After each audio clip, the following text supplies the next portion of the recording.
ചെയ്യാതിരിക്കലാണ് വളരെ ദുഷ്കരമായിട്ടുള്ളൊരു സത്യം. ദുഷ്കരമാണത് യുദ്ധം ചെയ്യാതിരിക്കുക എന്നത്. ഇന്ത്യയെ പോലെ ഉത്തരവാദിത്തമുള്ളൊരു രാജ്യം ഒരിക്കലും ആരെയും യുദ്ധത്തിലേക്ക് വലിച്ചിഴച്ചിട്ടില്ല. ഒരിക്കലും ആരെയും ഈ മഹാരാജ്യങ്ങളെ ആരെയും യുദ്ധത്തിലേക്ക് വലിച്ചിഴച്ചിട്ടില്ല. നിങ്ങൾക്കറിയാമല്ലോ, ബംഗ്ലാദേശ്, ശ്രീലങ്ക, നേപ്പാൾ, ഭൂട്ടാൻ എന്നീ ഒട്ടനവധി ചെറു രാജ്യങ്ങൾ, മ്യാൻമാർ തുടങ്ങി ഒട്ടനവധി ചെറു രാജ്യങ്ങൾ നമ്മുടെ ചുറ്റുമുണ്ട്.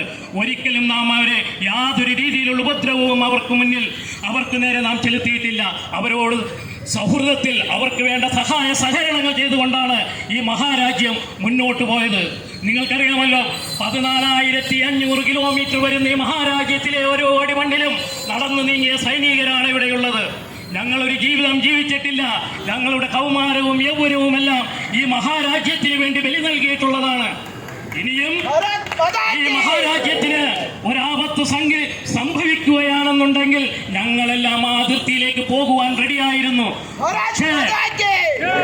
പക്ഷേ ഈ മഹാരാജ്യത്തിന്റെ ഇന്നത്തെ കെട്ടുറപ്പ് ലോകരാജ്യങ്ങളെ തന്നെ ഞെട്ടിച്ചുകൊണ്ട് പാകിസ്ഥാൻ എന്ന രാജ്യത്തെ അവന്റെ മണ്ണിൽ തന്നെ അടിച്ചൊതുക്കിക്കളഞ്ഞിരിക്കുന്നു.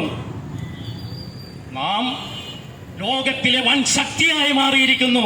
അതാണ് ഈ ഓപ്പറേഷൻ സിന്ദൂറിന്റെ അനന്തരഫലം.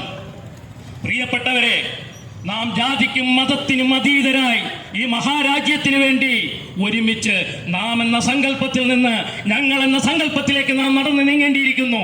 ഇവിടെ ജാതിയും മതമല്ല. ഈ ഭാരതത്തിന് വേണ്ടി നിങ്ങൾക്കറിയാമല്ലോ, യുദ്ധത്തിന്റെ ക്രൂരമായ അതിർത്തി നൊമ്പരങ്ങളിൽ മരിച്ചു വീഴുന്നത് ഹിന്ദുവും മുസൽമാനും ക്രിസ്ത്യാനിയും സിഖുകാരനും ഒക്കെയാണ്. നമ്മൾ ജാതി പറയാറില്ല, നമ്മൾ മതം പറയാറില്ല. ഈ മഹാരാജ്യത്തിന് മഹത്തായ ഒരു പാരമ്പര്യമുണ്ട്. ആ പാരമ്പര്യത്തിൽ അടിയുറച്ചു നിന്നുകൊണ്ട് ഈ മഹാരാജ്യത്തിന് വേണ്ടി ഇനിയും പോരാടും എന്ന വാഗ്ദാനം ഞങ്ങൾ നൽകിക്കൊണ്ട് എറണാകുളം സൈനിക കൂട്ടായ്മയ്ക്ക് വേണ്ടി ഞാൻ എന്റെ വാക്കുകൾ ഇവിടെ ഉപസംഹരിക്കുന്നു. നന്ദി, നമസ്കാരം, ജയ് ഹിന്ദ്.